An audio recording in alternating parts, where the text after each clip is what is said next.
is 4 o'clock on Wall Street and in Washington. Do you know where your money is? Hi, everybody. Welcome back to the Closing Bell. I'm Maria Bartiromo. We're in our nation's capital today. The S&P 500 closing at another all-time high tonight. This market picked up steam going into the close. Final hour of trading. Take a look at how we're settling out on the street today with the market near the highs of the day, up 61 points on the Dow Jones Industrial Average. The gains basically doubled from 3 to 4 p.m. Eastern on Wall Street. 15,570 is where the industrial average settles out tonight. NASDAQ Composite picked up some strong ground as well, up 14.5 points by the close, 1/3% at 39.43. And the Standard & Poor's 500 index at an all-time high, uncharted territory at 1759.79, with a gain of 7 3/4 points, almost 0.5% on the day. Joining me right now to break down today's market action, Stephanie Link back with us from the street, Rich Peterson from S&P Capital IQ, Ken Mahoney from Mahoney Asset Management. Good to see everybody. Thanks very much for joining us. Rich, let me kick this off with you because I guess this earnings story that Bob Pisani was just talking about is pretty compelling. How come earnings are now seen rising 4.5%? And interestingly, revenue looking at an expectation of 4% growth there. What's going Maria, on? What are you seeing within these earnings reports for the third quarter? Sure, Maria. As the Beatles once said, it's getting better all the time. The fact is, when we started the earnings season, when Alcoa reported back on October 8th, we were looking for 3%. Now we're at 4.5. But in fact, 8 of the 10 S&P sectors have seen substantial increases in earnings expectations over that time. In fact, 4 have seen more than doubling of expectations from where we were October 8th, notably technology, materials, healthcare, and financials. Case in point, technology. We're back on October 8th, we were looking for 2.6%. Now we're looking at 5.8%. So we're seeing really a boom. In fact, if we get above 5.2% for the quarter, and the fact is we have more than half of the S&P to report, we will have the best quarter of the year. Stephanie Link, we talked earlier about some of the big names coming out next week. Apple, Facebook, definitely going to really set the tone for some of these tech names. Chevron, Exxon. Where are the names that you would actually dip into and buy stocks ahead of their earnings? Is there anything compelling out there that you would actually get ahead of their earnings that are coming out next week? Well, what has been interesting to me during this earnings season so far, and particularly this week, is the global companies that have reported better than expected numbers. So DuPont, Freeport, Boeing, 3M, Ford, they all have a common theme, and that is international. Not only just U.S., but international. So I think you still want to be buying, as your guests earlier in the program said, you want to buy Europe, you want to buy Japan. I think you want to buy companies that have exposure to China. And so when I look and see which companies are out there on the industrial side, I like Cummins, I like Emerson. Those two companies, I think, if you got a pullback, you want to be buying those names. I think on the consumer side, if you want to buy a Michael Kors, that is certainly an international story eventually happening. So I think you want to be buying that on a pullback. And certainly some of the growth tech. We were selling Facebook this week, taking some gains. If that stock were to pull back, we'd be buying that one. And certainly Apple has definitely great momentum here in the short term. Well, what a great success that was for you. You sold it above 50 on Facebook, yeah, I guess, or around 50. We did, yeah. And we had a 92% gain. So you can't be greedy. But we still hold some, yeah, so that if if it comes back, it certainly is a great growth story. And I think that's also a theme this quarter is growth technology, not traditional old technology, but it's really the growth technology that is working. Ken Mahoney, how do you allocate capital today? Tell us how you see it. Well, this is definitely choppiness with an upward bias, and I think that will continue just like we've seen in the last few weeks.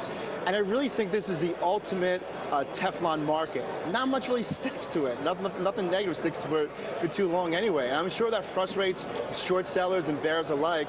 And a great example, last week we saw IBM miss. Now in quarters past, if IBM missed, it would take the whole market down along with it. That didn't happen. We actually saw IBM go lower and the stock market went higher. A couple times last week we saw some soft numbers for the economy. That doesn't stick to the market either because that just pushes out the tapering.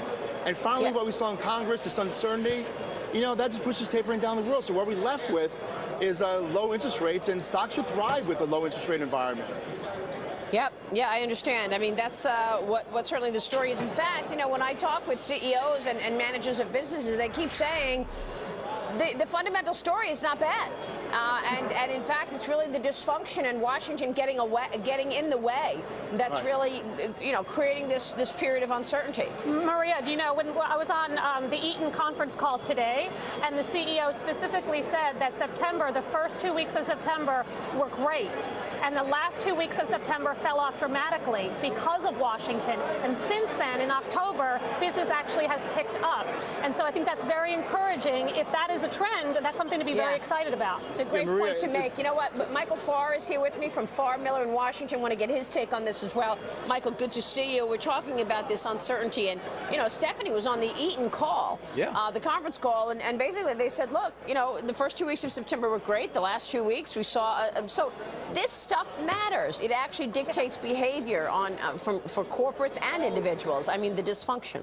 No question about it, Maria. And we saw it today, I think, too, in the consumer confidence numbers that were down and well below expectations.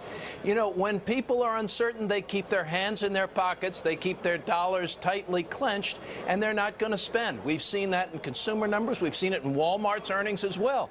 So I think it affects volumes. It trims certainly some off of GDP prospectively and currently. This matters, and these guys are jerks. Yeah, well, we're going to talk about this. They're just jerks, seriously. I mean, there's no way around it. They're not leading. They're not leading their politics. Stopping around the bush. They're not leading. They're politicking. And, as CNBC says, Maria, they need to win us back. And I don't even think they care about winning us back. Yeah, well, I mean, it's a good point that you make. So what do you do about the fundamental issues then in terms of the budget? How do you get the conversation going? Well, I mean, in terms of what we have to accomplish here in Washington, certainly we've got to come to the table and figure out what we're going to do about a debt ceiling, and we can't make any progress unless we deal with entitlements, and they've got to know that by now. I think they probably do know that, but nobody wants it on their watch. Who was jumping in there? Was that you, Ken? I feel like there is a ceiling here for stocks. Again, we all support stocks here. Like I said, the Teflon market, things don't really seem to stick, but there's also a ceiling in place thanks to the shenanigans in Washington. And really, all they really did is hit the snooze button, right? They hit the snooze button, and the alarm's going to be going off again pretty soon. They'll do like an 11th-hour deal. They're on the snooze button already, they're right? Yeah, they're still snoozing, That's a good And analogy. the problem is, it really, and at the end of the day, it really takes away from confidence. So why I think we get some rallies, there'll be some profit taken because some of these deadlines will be looming and traders know that. And so I think we're going to be chopping around with an upward bias, but the ceiling's placed thanks to the shenanigans that's going on in Congress. But we're getting there. I think we're getting to the bad news is good news again. I mean, the bad news today and this continued uncertainty that we're just going to face this again in the first quarter means that the Federal Reserve is going to stay there. They're going to keep supplying money. And our new Fed chairperson, Janet Yellen, is our new monetary mama. I think she is going to make sure that the milk keeps flowing, and Wall Street is buying. I don't think stocks are cheap right now either. The monetary mama. Well, not if Rand Paul has his way, so we'll see about that. I think he's got trouble. There's some issues there as well, based on the news today. So, Stephanie, what do you want to do here in terms of putting money to work? You basically just talked about a couple of names that you would buy. Anything that you want to short right here? Well, actually, we raised cash in August and in September. We thought that we'd get some volatility. We've been putting more money into the market. I would say this, though. We have been very much cyclical focus, right? All of the industrials and the materials and those kinds of things. Some technology, definitely the financials. We actually started to broaden out, though, the portfolio this week into some of the staple stocks, like a P&G, because it's good to have diversification. It's good to have a little bit of a balance. So we've been taking profits along the way just in the last couple of weeks, but kind of just putting it back in where we see opportunity. All right, we will leave it there. Thanks, everybody. Really appreciate your time today. Have a great weekend. Thanks, Maria. We will see you soon. Meanwhile, as just mentioned, more dysfunction here in our nation's capital. Politico.